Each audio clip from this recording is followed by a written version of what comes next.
سلام دوستان. توی این ویدیو میخوام راجع به یه موضوع خیلی مهم صحبت کنم. دردسرهای ادرار کردن زیاد شبانه. خیلی از ماها این مشکل رو داریم و فکر میکنیم که چیز عادیه، اما واقعیت اینه که این قضیه میتونه جدی‌تر از یه مقدار کم اذیت شدن باشه. دقت کنید چند بار بیدار شدن برای دستشویی رفتن فقط خوابتون رو به هم نمیریزه. بلکه ممکنه نشونه یه بیماری زمینه‌ای مثل دیابت، عفونت مثانه یا حتی مثانه بیش فعال برای شما باشه. دیابتی‌ها هم بیشتر از بقیه با این مشکل دست و پنجه نرم میکنن، چون قند خون بالا کلیه‌ها رو مجبور میکنه که بیشتر کار کنن و در نتیجه ادرار بیشتری تولید میشه. حالا تصور کنید که شبها مدام بیدار میشید، خوابتون به هم میریزه، خسته و کوفته میشید و کیفیت زندگیشون پایین میاد. گاهی اوقات این مشکل به خصوص توی افراد دیابتی به عنوان یک مشکل جزئی یا عوارض پیری نادیده گرفته میشه، در حالی که ممکنه نشونه یه بیماری جدی‌تر باشه. اگر که این مشکل درمان نشه، کنترل قند خون رو سخت‌تر میکنه برای شما و خطر عوارض دیابت رو بیشتر میکنه. اما خبر خوب اینه که همیشه لازم نیست برای این مشکل از دارو استفاده کنید. 3 ویتامین مهم هستن که میتونن به کاهش نیاز به ادرار کردن توی شب کمک کنن و بهتون خواب راحت و با کیفیت تری بدن. این ویتامین ها به سلامت مثانه کمک میکنن و بدون عوارض جانبی داروها مشکلات زمینه‌ای رو برطرف میکنن. با اضافه کردنشون به برنامه روزانه‌تون میتونید شبها خواب راحت تری داشته باشید. قبل از اینکه شروع کنیم لطفاً لایک و سابسکرایب یادتون نره.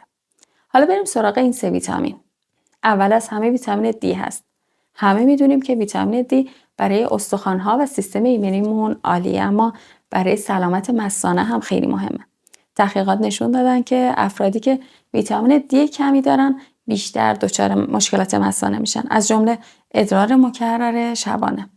چون گیرنده های ویتامین دی توی مثانه وجود دارن و کمبود این ویتامین عملکرد طبیعی مثانه رو مختل میکنه و باعث میشه که بیشتر و با عجله به دستشویی برید، خصوصا شبها. ویتامین دی همینطور به عملکرد عضلات از جمله عضلات کنترل کننده مثانه کمک میکنه. ضعف یا بیش فعالی این عضلات به خاطر کمبود ویتامین دی میتونه باعث اختلال توی عملکرد مثانه و افزایش نیاز به ادرار بشه.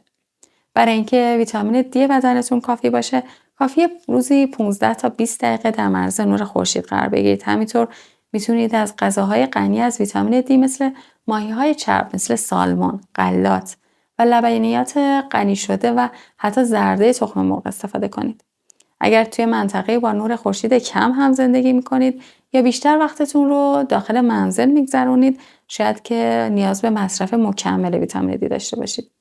یادتون باشه که تعادل ویتامین دی نه تنها برای سلامت کلی بدنتون مهمه، بلکه توی تنظیم عملکرد مثانه هم نقش حیاتی داره برای شما. دومین مورد منیزیمه. منیزیم یه نقش خیلی مهم توی تنظیم عملکرد مثانه، خصوصا برای افرادی که ادرار کردن شبانه دارن ایفا میکنه. این ماده معدنی به خاطر خاصیت شل کننده عضلاتش معروفه. منیزیم تنش عضلات مثانه رو کم میکنه و نیاز و دفعات ادرار کردن رو کاهش میده. کمبود منیزیم میتونه باعث بیش فعالی مثانه و باعث بشه شبها بیشتر به دستشویی برید، چون منیزیم به آرامش اعصابی که به مثانه سیگنال تخلیه میدن کمک میکنه و از اسپاسم ها و نیازهای ناگهانی به ادرار که خواب رو به هم میریزن جلوگیری میکنه. منیزیم همینطور به عملکرد کلی عضلات از جمله عضلات کنترل کننده مثانه کمک میکنه. اگر که منیزیم بدنتون کم باشه، این عضلات بیش از حد فعال میشن و شبها بیشتر ادرار میکنید. مطالعات نشون دادن که مکمل منیزیم علائم مثانه بیش فعال رو که علت اصلی ادرار مکرر شبانه است بهبود میبخشه. منیزیم به تنظیم انقباضات عضلات صاف مثانه کمک میکنه و شبها میتونید بیشتر ادرار رو نگه دارید و کمتر از خواب بیدار بشید. برای اینکه منیزیم بدنتون کافی باشه، غذاهای غنی از منیزیم مثل سبزیجات برگ سبز مثل اسفناج و کلمپیچ، آجیل ها مثل بادام و بادام هندی، دانه ها مثل کدو تنبل و آفتابگردان و غلات کامل مثل کینوا و برنج قهوه‌ای رو بخورید. اگر که از طریق رژیم غذایی منیزیم کافی دریافت نمی‌کنید، هم مکمل منیزیم میتونه مفید باشه. مطالعات نشون دادن که مکمل منیزیم میتونه اسپاسم‌های مثانه رو کم کنه و با کاهش اختلالات خواب به بهبود کیفیت خوابتون کمک کنه. مصرف کافی منیزیم به بهبود کنترل مثانه و کاهش اختلالات شبانه کمک میکنه. حالا بریم سراغ ویتامین سوم. ویتامین C. همه ویتامین C رو برای تقویت سیستم ایمنیشون میشناسن. اما این ویتامین برای سلامت مثانه هم خیلی مهمه. ویتامین C خاصیت ضد التهابی داره. التهاب توی مثانه و مجاری ادراری میتونه باعث بشه که حتی وقتی مثانه پر نیست احساس نیاز به ادرار کنید. چون التهاب سیگنال هایی رو به مغز میفرسته و احساس نیاز به ادرار رو ایجاد میکنه. ویتامین C این التهاب رو کم میکنه و این سیگنال ها رو تنظیم میکنه و دفعات ادرار کردن خصوصا شبها رو کم میکنه.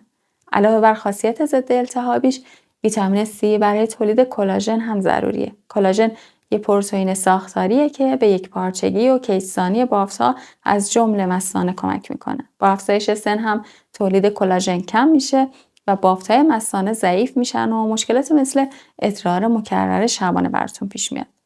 ویتامین C با افزایش تولید کلاژن به حفظ قدرت و انعطاف پذیری مثانه کمک میکنه و مثانه میتونه برای مدت طولانی تری ادرار رو نگه داره و شبها کمتر بیدار میشید. ویتامین C یه آنتی‌اکسیدان قوی هم هست و سلول‌های مثانه رو از استرس اکسیداتیو که میتونه باعث تحریک و اختلال توی عملکرد مثانه بشه محافظت میکنه. مطالعات نشون دادن که آنتی‌اکسیدان‌هایی مثل ویتامین C توی کاهش آسیب اکسیداتیو و بهبود عملکرد کلی سیستم ادراری نقش مهمی دارن. ویتامین C توی خیلی از غذاهای طبیعی مثل مرکبات، پرتقال، لیمو، گریپفروت، توت‌ها مثل توت فرنگی و بلوبری، فلفل دلمه‌ای و بروکلی فراوونه. این غذاها نه تنها به سلامت مثانه کمک میکنن بلکه فواید زیادی هم برای سلامتیتون دارن، مثل تقویت سیستم ایمنی. اگر که از طریق رژیم غذایی ویتامین C رو کافی دریافت نکردید، مکمل ویتامین C میتونه گزینه مناسبی باشه. مکمل ویتامین C میتونه به سلامت مثانه‌تون کمک کنه و علائم ادرار مکرر شبانه رو توی افرادی که ویتامین C کمی دارن کاهش بده. خب علاوه بر این ویتامین ها، چند تا تغییر ساده توی سبک زندگی هم میتونه به کاهش ادرار مکرر شبانه توی شما کمک کنه. مثلا محدود کردن مایعات چند ساعت قبل از خواب. این کار کمک میکنه شبها کمتر به دستشویی برید. اجتناب از کافئین و الکل، این دوتا میتونن باعث افزایش ادرار شما بشن. یا بالا گذاشتن پا قبل از خواب. این کار میتونه به کاهش ادرار شبانه‌تون کمک کنه. یا مثلا حفظ وزن سالم. چاقی میتونه باعث مشکلات مثانه برای شما بشه. همینطور تمرینات کف نگن که خیلی مهمن. این تمرینات به تقویت عضلات مثانه و بهبود کنترل مثانه کمک میکنن. ورزش منظم هم خیلی بهتون کمک میکنه. ورزش عضلات مثانه رو تقویت میکنه و کنترل مثانه رو بهبود میده و شبها کمتر شما احساس دفع ادرار دارید. با اضافه کردن این ویتامین ها به برنامه روزانه‌تون و انجام این تغییرات ساده توی سبک زندگی میتونید ادرار مکرر شبانه رو کنترل کنید و شبها خواب بهتری داشته باشید.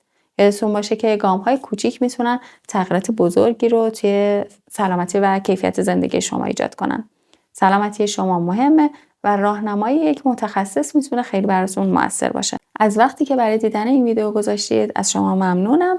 امیدوارم که این ویدیو برای شما مفید بوده باشه. لطفاً لایک کنید این ویدیو رو و این ویدیو رو با دوستا و عزیزانتون به اشتراک بگذارید و کانالم رو اگر تازه واردید سابسکرایب کنید. ممنونم. تا ویدیوی بعد شاد باشید و سالم. خدا نگهدار.